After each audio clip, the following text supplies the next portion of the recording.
Good afternoon and welcome to the final day of our first ever national conference. I'm thrilled that more than 400 dames from around the country are tuning into our programs and sessions. Well, I'm so sorry we can't be together in St. Louis. I'm grateful to our amazing staff, especially to Rachel Jones, for their hard work in making this virtual conference possible.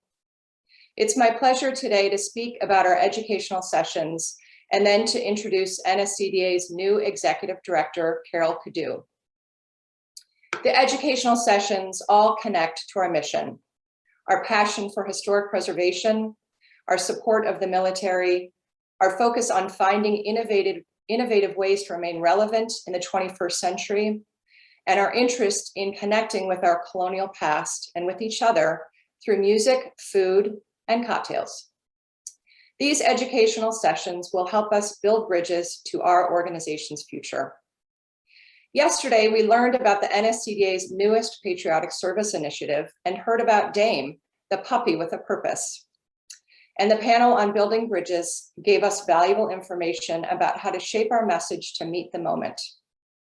Today, we'll hear from Jerry Faust, the fantastic historic site director at Dumbarton House, about how sustainable actions at historic house museums support communities and reinforce that these homes exist for the public good.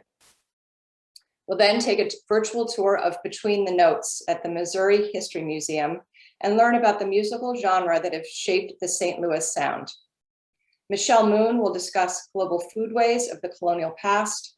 And then this evening, we'll learn how to make a brandy punch, courtesy of George Mason's Gunston Hall. Sounds like a splendid evening. The conference will be capped off by our headline speaker, Dr. Blanche Toohill, who will discuss her work in historic preservation and her impressive career as a pioneer in education. Dr. Toohill is a dynamic speaker and a role model for living a life of service. It's now my honor to introduce Carol Cadu, the first person to hold the title Executive Director, NSCDA and National Headquarters, Dumbarton House Museum. The expansion of her Executive Director responsibilities mirrors the breadth of NSCDA's initiatives and properties around the country. Most recently, Carol served as the Charles F. Montgomery Director and CEO of Winterthur after serving George Washington's Mount Vernon for 19 years, first as curator and eventually as Senior Vice President for Historic Preservation and Collections. Carol is a graduate of Wellesley College, the Sotheby's American Arts course, and the Winterthur program in American Material Culture. She earned her MBA from Ohio University in 2019 with a concentration in executive management. And to cap off all these impressive accomplishments, Carol is also a Maryland Dame. Welcome, Carol. Good afternoon, ladies and gentlemen, for I do hope that we have more than a handful of husbands, sons, fathers, friends, and great American treasures colleagues joining us for this first NSCDA National Conference. I'd like to begin this afternoon with my profound thanks to the search committee led by Ellen Boomer and Anna Duff for tapping me to serve as your executive director. It's an honor and a great pleasure to serve the NSCDA and our mission of historic preservation, American history education, and patriotic service.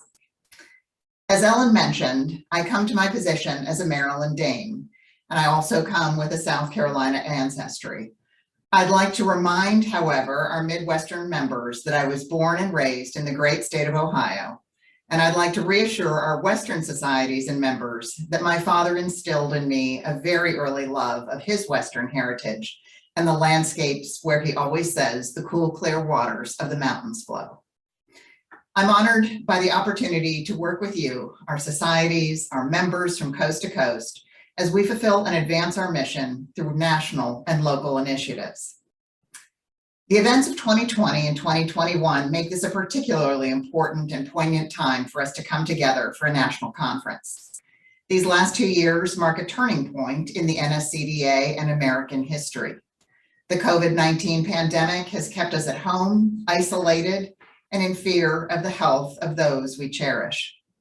Our NSCDA sites joined museums and cultural institutions across the country in shuttering our doors as our staff and volunteers went home and our visitors were nowhere to be seen. Our corporate societies, our committees, and members pivoted the word of the year for the pandemic to virtual means of communicating and congregating through Zoom, through conference calls, and endless email messages. While we're not able to be together physically, this didn't stop the Dames. Prior to the pandemic, we were close to the goal of raising $10 million through the comprehensive campaign. And in a truly remarkable testament to women with a vision, a goal, and determination, you closed the gap. You finished the campaign and celebrated virtually. You proved your perseverance against incredible odds, just like the early Dames who established the NSCDA at a time when women couldn't vote and were denied basic rights like child custody. A global pandemic and shuttered museums and historic sites across the country didn't deter your efforts. The comprehensive campaign closed, the Great American Treasures launched, and we welcomed renewed energy for the American Indian Medical Scholarship with the establishment of the Walden Fund. Our next chapter will bring us together through our coast-to-coast Great American Treasures properties as we seek to promote and sustain the sites and stories of these remarkable cultural resources.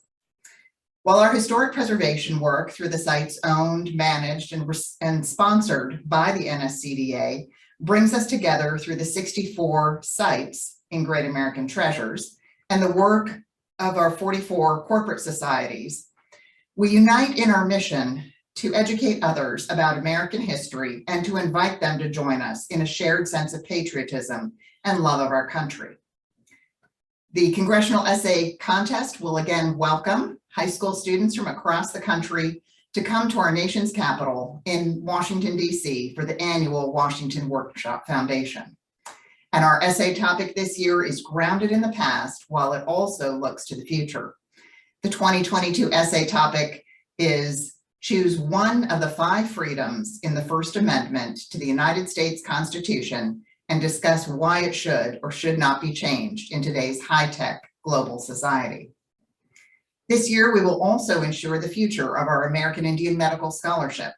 Through the establishment of the Walden Fund and the promise of matching funds, we will grow a new endowment for medical scholarships that will educate more students and serve more Native communities than ever before.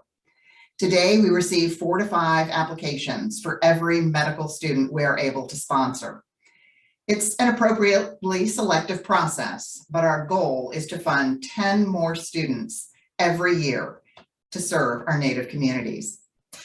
In addition to our naturalization ceremonies and patriotic service projects undertaken by our corporate societies, I hope that you were all able to see yesterday afternoon session that Ellen Boomer mentioned with Jamie McCrae, Thomas Frieza, and Joe Worley, as they shared with us the difference the NSCDA is making through America's Vet Dogs.